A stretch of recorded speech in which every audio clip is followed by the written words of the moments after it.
does it take to be prepared? And I think that's important. I think we'll talk about that over several shows. And how do you know, well, how much money should I put in? How often should I buy? Should I buy more guns or more ammo or more handguns or more rifles? You know, what should I do about optics? You know, what's my belief system? Mm-hmm. And then based upon that belief system, how do we go about planning, just like your retirement plan, your 401k or your stock and bond portfolio? How do we plan the right portfolio for you for firearms, for ammunition, for food supplies, for, filtered drinking straws or what have you, whatever it may be that's in your personal belief system. So I think what we do at Everything Weapons, and I have to take a quick little break there. I always want to say Firearms Today radio show, but it's not, it's just in my mind. I'm always going to be like, I can't say that. That was our old show on a previous station. So I think it's really important that you look at how many different firearms do you own based upon your personal belief system.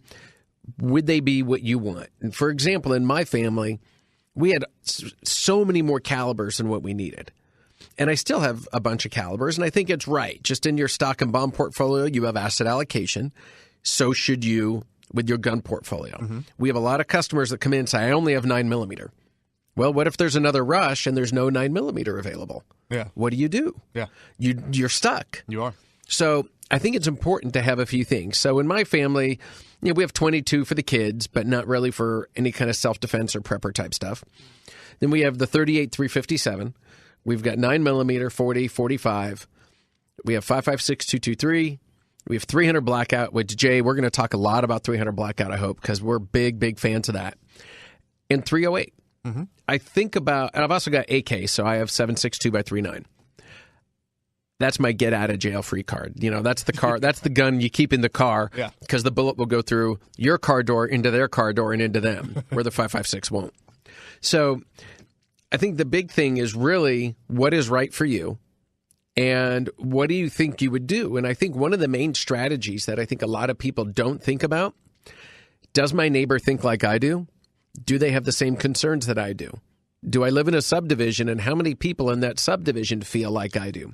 Whether it's about getting prepared for a potential problem or it's winning the next election. Mm-hmm. And I think those two things are really tied very closely together. And Jay, feel free to chime in anytime.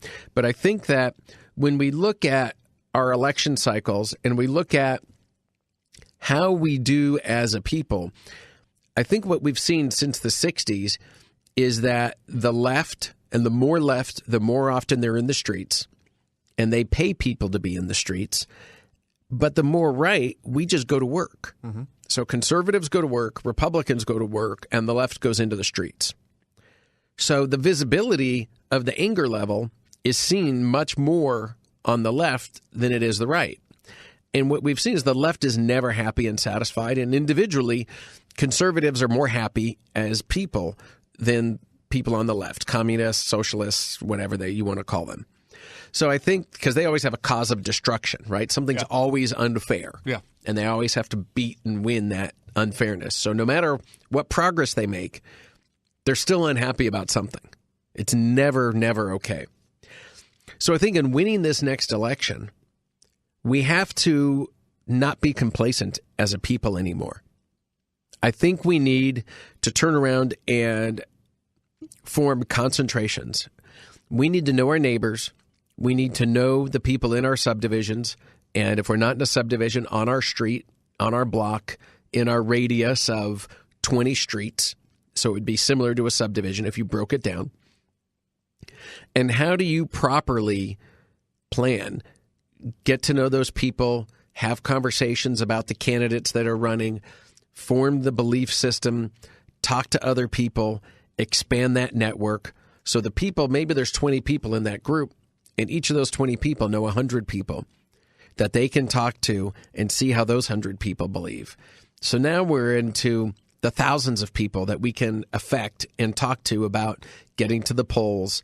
It's not enough just to say, well, I voted.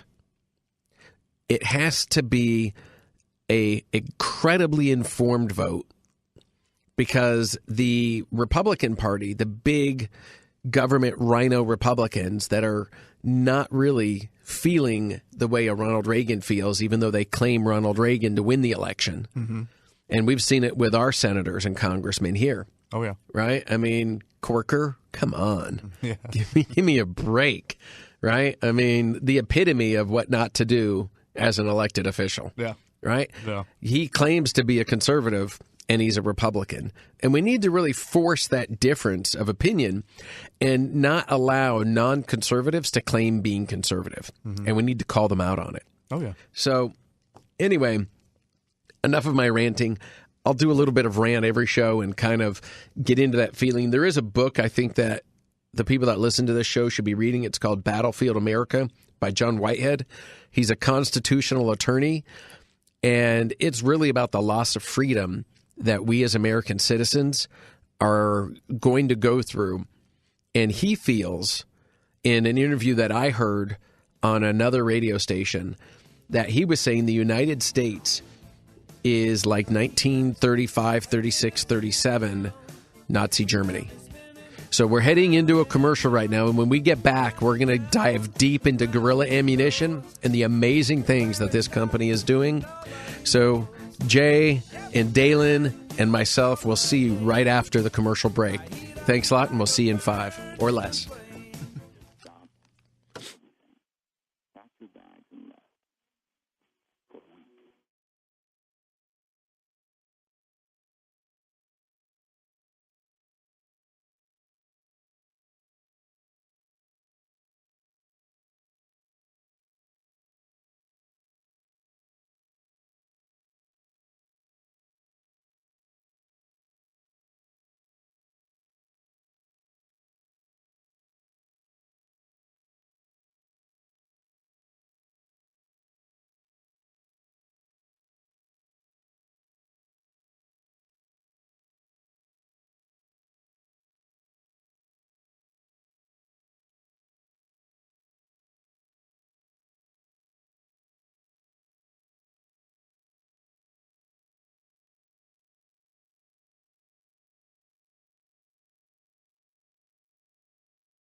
Welcome back to Everything Weapons Hour. And I wanted to announce before we get into Jay here real quick that we are doing half off range time Monday through Thursday, open to close. That's Monday through Thursday, half off range time. That's incredible. 2 people can go shoot for the day for $15. Absolutely unreal. And our rental guns, 100 rental guns that we have, $7.50 a gun. I know there's other places that are $25 a gun. You can come to us and get 5 guns for $25. Unbelievable. So, Jay, how you doing, my friend? I'm doing well, David. How are you this morning? I'm doing fantastic. And I have been trying to get you on the show for months and months and months. And I am so glad that your schedule finally opened up for us to be able to talk on air and be able to talk to the Nashville and surrounding Middle Tennessee community about Gorilla Ammunition. We've been carrying your product for 8 months? Yeah. Something like that? Yeah. Since, well, maybe even longer, since SHOT Show 2013. A year, David. Yeah, so we've been there with you guys for a year. We've done the 223 with the Sierra Match King bullets, high performance ammunition, and we do a lot of the 300 Blackout. And we have had nothing but stellar reviews on the 300 Blackout. So if we could get into kind of who Gorilla is, why you guys got going, what kind of ammunition are you making? Is it performance? Is it, what do you guys believe as a company, and what are you trying to put out? So let me back up, and I want to touch on one thing that you mentioned in the open to the show, David. You talked about, that people need to have a responsibility for having firearms and ammunition in their home to protect their family and protect their well-being. And then you mentioned, you're having that sale at the range on renting some guns. What a great opportunity for somebody that may be just new to firearms to be able to get into the store, try out different guns. Maybe they don't have a lot of disposable income to spend on, half a dozen different guns, but they can go into the range, figure out what firearm it is that they like, and then become proficient with that firearm. That's the most important thing that I'd like to touch on with those points you made earlier in the show. So, yeah, absolutely. With that being said, let me talk to you a little bit about Gorilla. So, Gorilla Ammunition is a new name in the firearms industry, or the ammunition industry, but the names behind the business is some old industry veterans. So, David, my background. I came from Daniel Defense, where I worked for about a decade as their VP of Sales and Marketing and helped develop their sales channels and their product offerings.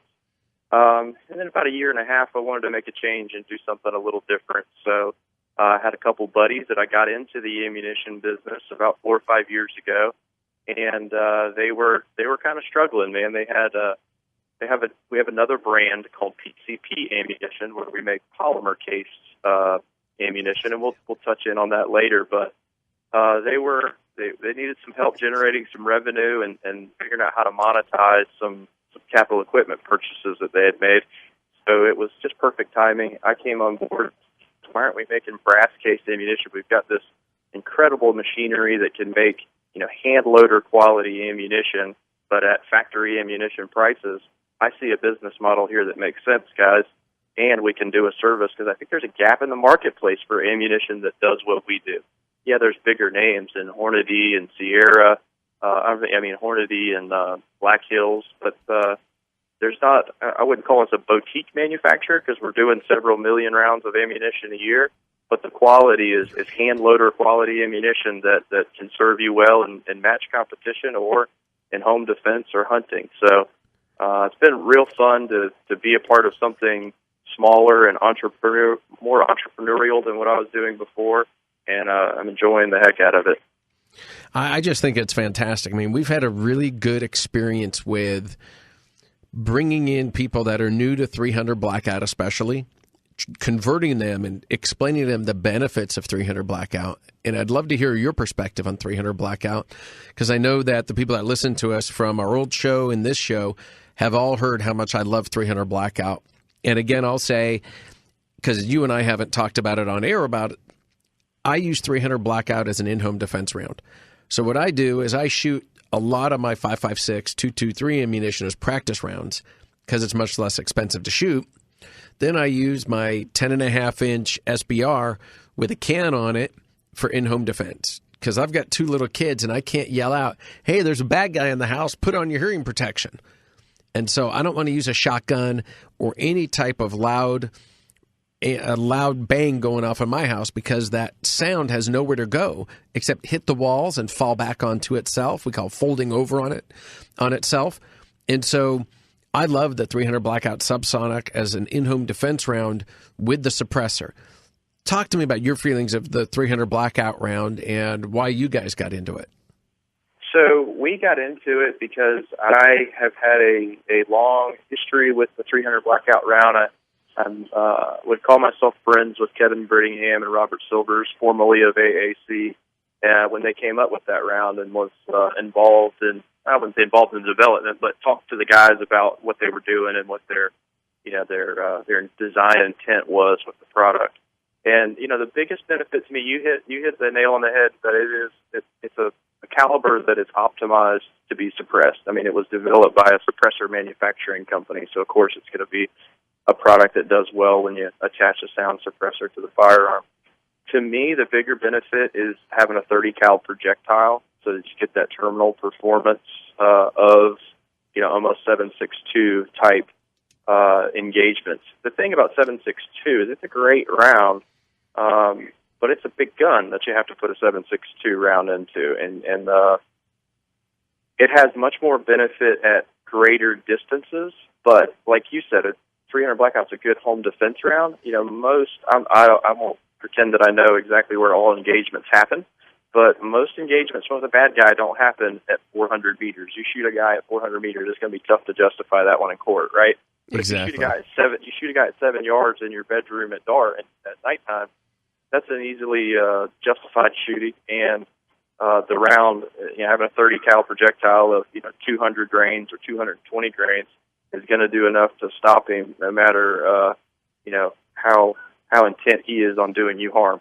Yeah, and I always try and present to my customers that using that smaller, more compact firearm, whether using an AR pistol or an SBR, inside the home to be able to move through doorways effectively and maintain control of that gun, where it's much more difficult for someone to try and take that firearm away from you, as well as moving around furniture, couches, kitchen tables, things like that, because you never know where that bad guy is and where you're going to have to be.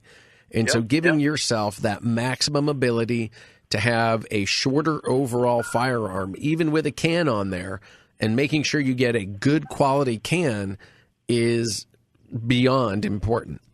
And so we get a lot. What do you think about over-penetration in a 300 Blackout?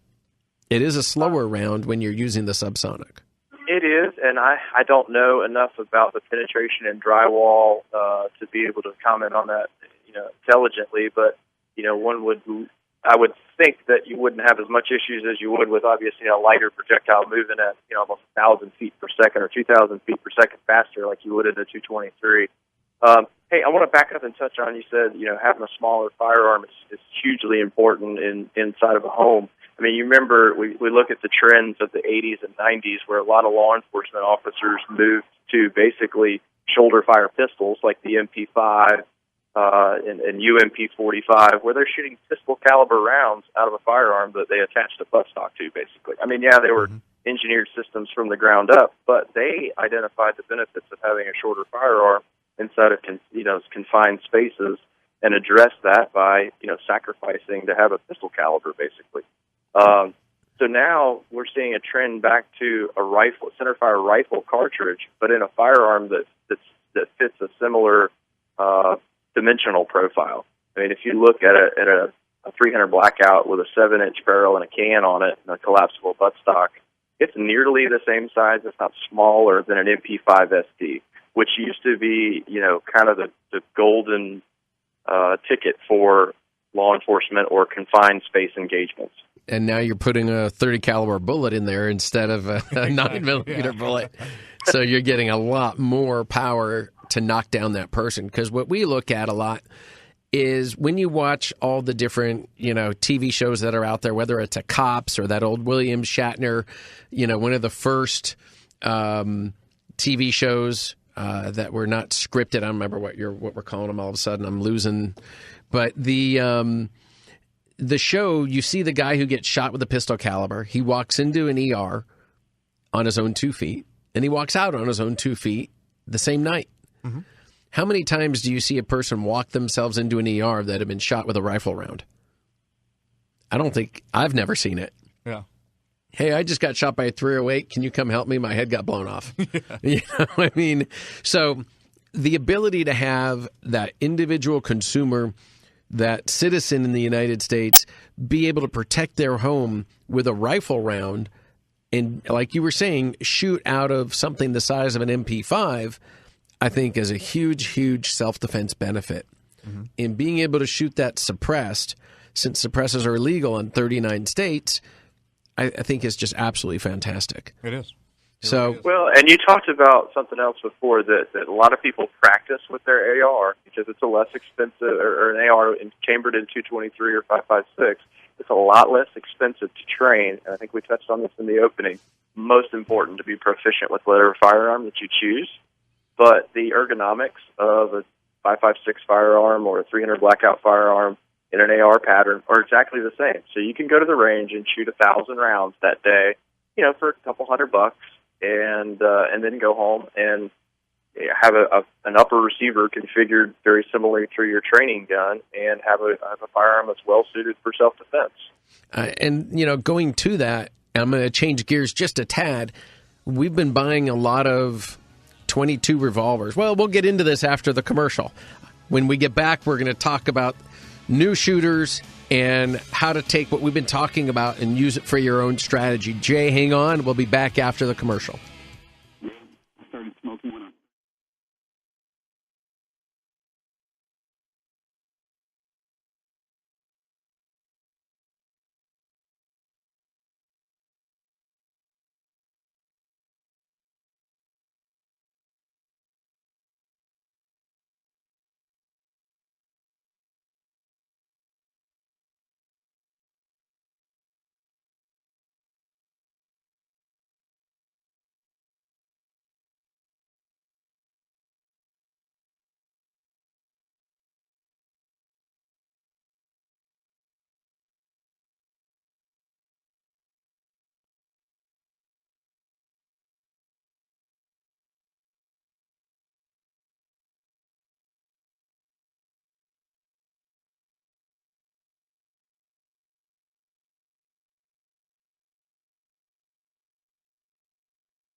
Welcome back to Everything Weapons Hour.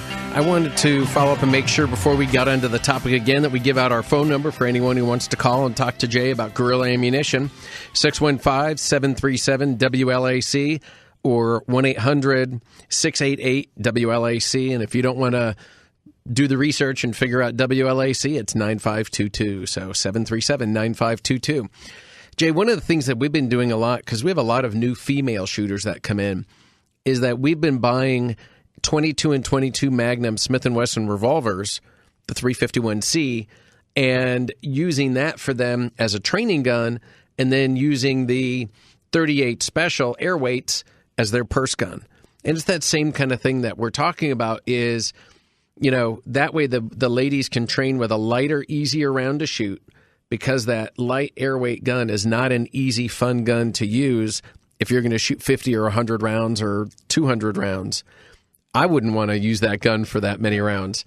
But one of the other things that I think is really important is developing rounds for people like that so that they can shoot the same gun. So if it's 9mm semi-automatic and it's a new shooter, that woman can shoot a light recoil round and not just that Hornady light recoil round, because who wants to shoot hollow points? Mm-hmm. So I wanted to turn around and begin to get into some of the follow-up on some of the different rounds that you have and what's behind those rounds and what makes these rounds a just kind of like a match quality round for a term is just why are your rounds a high-performance round? What makes it different than what's out there? So the biggest thing in ammunition manufacturing is load development, component selection, and consistency in manufacturing. Just like anything else, if you make it exactly the same over and over again, consistency is what breeds accuracy in firearms, because the firearm is a machine, and if you feed it the same load every time, then you should get similar results every time. Now, there's going to be changes in atmospheric conditions, shooter input that changes accuracy a little bit, but we want to eliminate as many variables as possible in the ammunition loading process, and that's round to round and lot to lot. So the first thing that we do, we say, hey, we're going to come up with a new load, whatever it is. We do hundreds of hours of load development. And what I mean by load development is, we know we want to use this projectile and we want to use this particular case. So the primer, the particular powder, and how much powder are the variables that we change, and then measure the internal and external ballistic characteristics to see how consistent the load is in standard deviation for muzzle velocity, and how well that particular load performs in accuracy testing. We've got an in-house ballistics lab in our facility in Vero Beach, Florida. It's a ballistic lab that would rival some ballistics labs at the largest firearms or ammunition manufacturing companies in the world. One of the things I touched on in the beginning of the show is that we spend a lot of money on good equipment and loading equipment and testing equipment. So we've got a ballistics lab that's unparalleled. So we're able to do, like I said, muzzle velocity testing, pressure testing, and then once we decide, okay, the load is XYZ powder and it's 22.1 grains, we then take that to our loading equipment and we measure that and control that throughout the entire process. So, like I said, component selection, load development, consistency, and manufacturing, that's the name of the game and what makes match quality, high-performance ammunition. And not to say that some of the other manufacturers don't try to control those things, because they do, but I'm not sure that all of them put the care, quality, and attention to detail in it that guerrilla ammunition does. Right, because your standard 223 practice round is probably not going to go through the same attention to detail as what your Sierra Match King rounds are going to go through.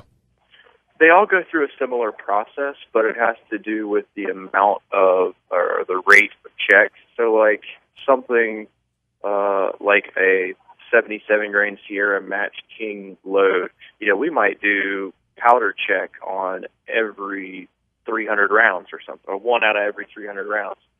here's something I do want to touch on. Every single round that goes through our loading machine, we have an inline quality assurance inspection equipment. So every round that comes off the loading equipment goes through this line where it's measured by lasers and cameras for concentricity, overall length, ogive location, primer seating, make sure that the primer's in there square. So, and it also sorts the ammunition for cosmetic flaws, because we understand that people are paying, $25 to $30 a box for ammunition. They don't want there to be a fingerprint on it or a smudge. And being serious, the inspection equipment is that sensitive that if the people loading the equipment or putting the raw materials into the front end of the loading equipment don't have on gloves, it'll kick out ammunition for having fingerprints on it. So It's pretty sophisticated equipment, and it really helps us eliminate the opportunity for human error and eliminate variability in the manufacturing process. That's fantastic. I've never kind of heard it explained that way before. So I guess what that means to me is that you are absolutely doing something different and better and putting more care into the product that you're trying to put out. Yeah, absolutely. I mean, we knew that there's a gap in the market space for somebody that offers product and services like we do.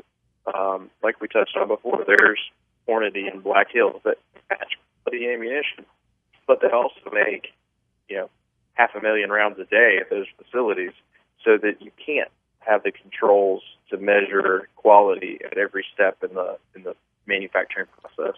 Right. Now, do you guys do you do national matches? Do you sponsor things where different shooters are using your ammunition, or do you have sponsored shooters, or how will someone who wants to get to know Gorilla, what's the best way to do that besides coming into our store?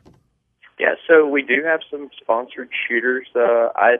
Like I said before, in my previous life, I worked for Daniel Defense, and we never really got into the 3-gun scene or the designated marksman rifle matches.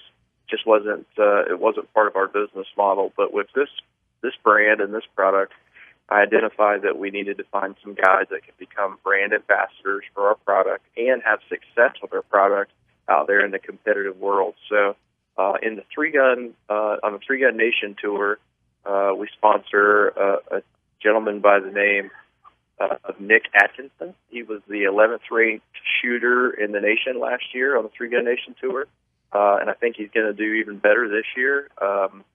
He's using our 223 product. I think he exclusively uses 223 ARs when he competes. So, do you know what kind of AR he uses?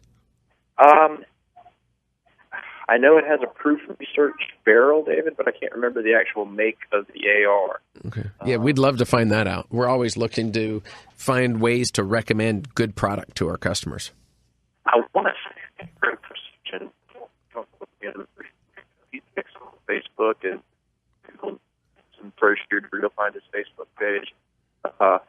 Here's the thing, man. It's not like NASCAR where these guys, this is their full-time job, is being a professional shooter. Yeah, Jay, it sounds like your cell's breaking up somewhat. We got to try and get you into an area where we can hear you better. Okay, I'll move around. You want to? Perfect. Stay just like that. Don't move. We missed some of that last. If you could just repeat that for the last 30 seconds.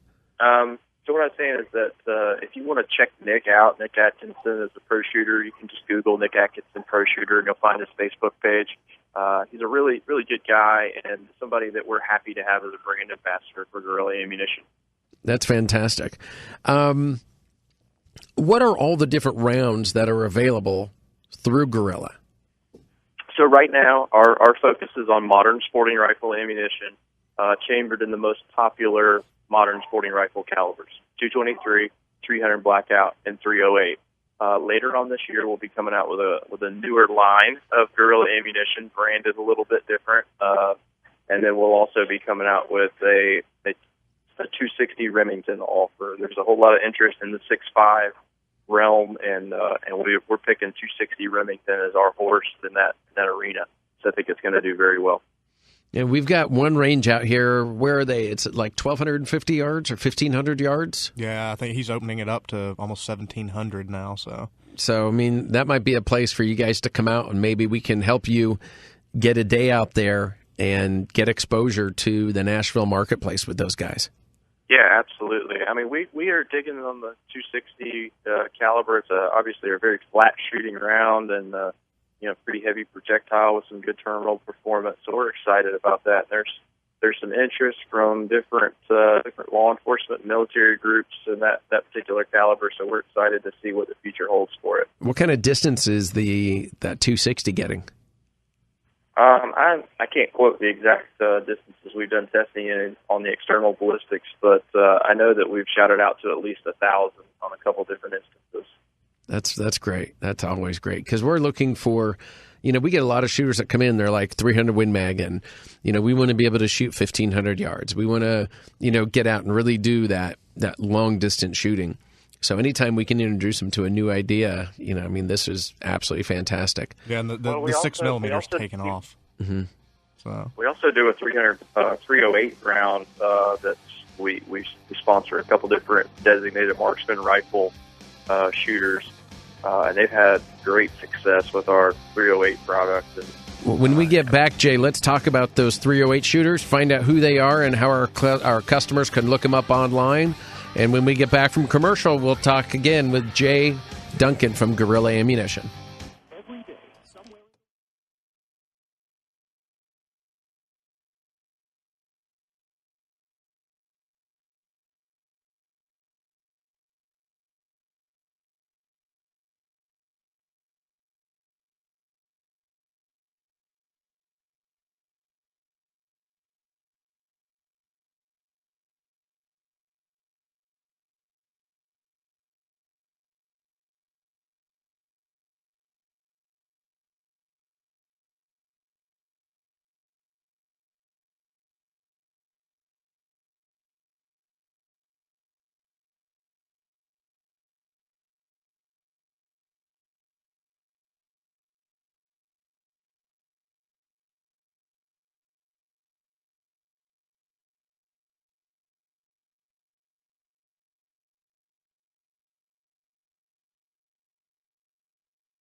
Welcome back to Firearms Today. Welcome back to Everything Weapons.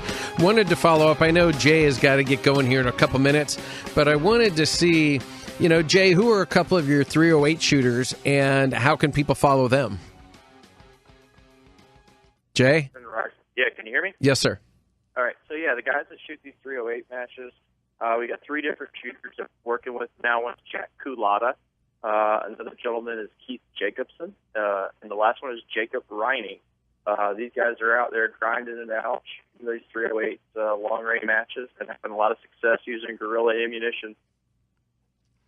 And then are you using, is it a 168 grain, a 175? Where are you guys using, and what's your sweet spot? So we've got a 175 grain Sierra Match King load that we use for these particular competition gentlemen, and they really enjoy that load. I've heard many people compare that to our product, to the Federal Gold Medal Match, which is really the gold standard for 308 competition ammunition. So we're very pleased to be held in company of that high regard. Well, I think what we need to do for you on that 308 side is get some samples that we can give out to some of the law enforcement officers that we work with and see if we can get them to convert from you to you from Gold Medal Match and from some of the Hornady rounds that they shoot. Mm-hmm. Yeah, and I hear a lot of people have a hard time getting the 308 match quality ammunition from guys like you mentioned. So we run a little bit backordered on that product too because it is so popular for us. But I think you and I talked about this last week, Dave. We're adding capacity in our facility in Vero and to be able to serve the needs of all of our customers soon. Well, we'll call you and we'll get some other 300 blackout in that I think we need, as well as I think we should be carrying your 308. So I'll call you during the week and we'll talk about what we can get going for you. Hey, that sounds great. I do want to say something before I've got to run, David. You in your opening rant, if you will, you talked about how us conservatives need to get out, get active, and talk to our neighbors and friends about getting out and vote. We really got our tail kicked the last two elections by the Democrats and the left about their ground game and how strong it is and how active they get people and young people involved and how it becomes cool for them to get out and vote and influence others to do the same. So we got to do our work, and our work isn't just going to work and making money and taking care of our family. It's our responsibility as Americans to educate the others around us if they aren't so inclined to learn about what's really going on in politics in America, and we got to be involved. So that's my rant. Well, I appreciate that, and feel free to go when you need to go. And again, we really appreciate Guerrilla Ammunition coming on this week. And Jay, we'll get you a copy of the show. You can put it on all of your marketing, and just don't forget to mention everythingweapons.com. One of the things I wanted to follow up with Jay is it's not just the left that is beating us, but it's the big government rhino Republicans. They act like conservatives to get the vote. Let's say it is, what was it, Joe Carr versus, what's his name? Not Corker. Yeah, Lamar. Corker, Lamar Alexander. Yeah. So Lamar comes out and he pretends that he's this real deep, strong conservative. So he wins in the primary, but then when it comes to how he governs, he does not govern like a conservative. So we need to begin to be very attuned to not just what somebody says during a primary, but let's go in and research that person. And there's a lot of websites out there, and we'll try and find some of them for you, that will help us find scorecards on these people. Now, obviously, if it is a non-known politician, someone new to the market, whether they're state going for national or they're a businessman or an attorney or somebody, a school teacher going for a local election. But we have to do the right things to make sure that our side begins to get a say. And we need to do that locally. There's been a huge problem with Williamson Strong where they are working through, and they're a very left-wing organization, and what they're trying to basically do, in my opinion, is get the left-wing training and teaching into our schools so that the people that we are today as conservatives are not the people that are living here tomorrow. They may not feel that, the left may not feel that they can really yet break in and take over Williamson County politics. Williamson County is one of the most conservative counties in the country, if not the most conservative county in the country. That's why I moved here from Los Angeles, as I couldn't find a conservative, let alone a big government Republican in Los Angeles. All the people I grew up with were left until Obamacare was passed. Then one of my friends called me up, who was this big Obama guy. He says, David, what's happening? What's happening? I don't understand. You voted for it. You voted for it. Now you live with it. Yep.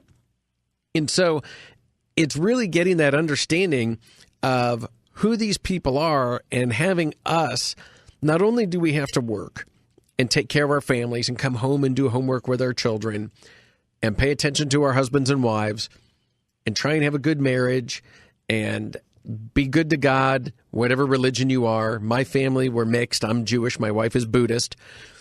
But it's really looking at what we can do to affect our community in a positive way. When I lived here the first time, 2001 to 2004, and I never should have left, I never heard about shootings. Now, almost every single day when I turn on the radio, I hear about a shooting somewhere in Middle Tennessee. Mm-hmm. Although I own a firearms store, we're not selling guns to have people go out and kill other people. We're selling guns for self-defense situations to protect bodily harm from happening to us and our families, as well as enjoying the hobby and the sport of shooting. For the people that refuse to be a victim. Yeah, I mean, we're not sitting here and selling guns to gang members or to terrorists and people like that. I mean, you know, I think we have a very good clientele. Yes, we definitely do. And my mom, coming out of Los Angeles, was afraid to tell all of her friends that her son now owns gun stores and a shooting range. So for the first time, my mom is 74 years old, maybe 75 years old now, if I'm correct on her date. Mom, don't be mad. She shot a .22, and the first 3 times that she shot that gun, she flinched. After that, I have never seen a woman get so competitive and hitting a bullseye in my life. Mm-hmm. It was unreal. Suddenly, in 3 shots, her entire opinion changed of firearms. Mm-hmm. And I have a client on my investment business out in Las Vegas, and she's like, David, what kind of gun should I get? And she's 80 years old. And we started talking about what might be right for her, what kind of fit would be good, what guns might fit in her hand properly. So I sent her out to 2 different gun stores in Las Vegas to try out 9 different weapons. And hopefully she'll be back to me this week with what the right one was. Mm-hmm. And then we'll ship a gun out to Las Vegas to a local store. So as a new shooter coming into Everything Weapons, whether you're male or female, we want you to know that we will take the time with you. We're not just trying to get you in and out of the door with whatever gun and never see you again. We're looking for that long-term 30-year-plus relationship that we can have with a customer. We want you to feel good about your relationship with us, where you're going to turn around and not just come back, but you're going to want to tell 10 friends. And that's why we price the way we do, because we're not trying to make all the money we can off of one person. We believe that we can grow our business through volume and through referrals, because referrals are absolutely the right way to go. Yeah. So we do have some things that are coming up. Next week on our show, we have Aimpoint. The week after that, we have CZ. We're going to try and get the station to do some promos for that so you guys don't forget, and we can remind you during the week as well when you come into the shop. We have June 6th. We have a Glock coming to the shooting range. So mark it on your calendars now so that way you can make it there. We're going to have the 43 there to shoot. I think there'll be anywhere from 3 to 5 Glock 43s. And, you know, we'll do a special where you can shoot any Glock, and we'll give out 10 or 20 rounds of ammunition and a target and eyes and ears for an inexpensive set price. Mm-hmm. And that way we can get everybody to really try that new Glock 43. I've held it a few times. We have back orders. We've got about 150 guns that we have ordered. We've gotten, I think, 6 guns in. Yeah, 6, yeah. So 1 for Blue Label, and then I think 5 for the general public. We do a lot of Blue Label guns for law enforcement and first responders. We're picking up Sig Sauer for Blue Label, Smith & Wesson for Blue Label, because we've only had them for military. So we're really trying to expand what we can do in the military and law enforcement arena.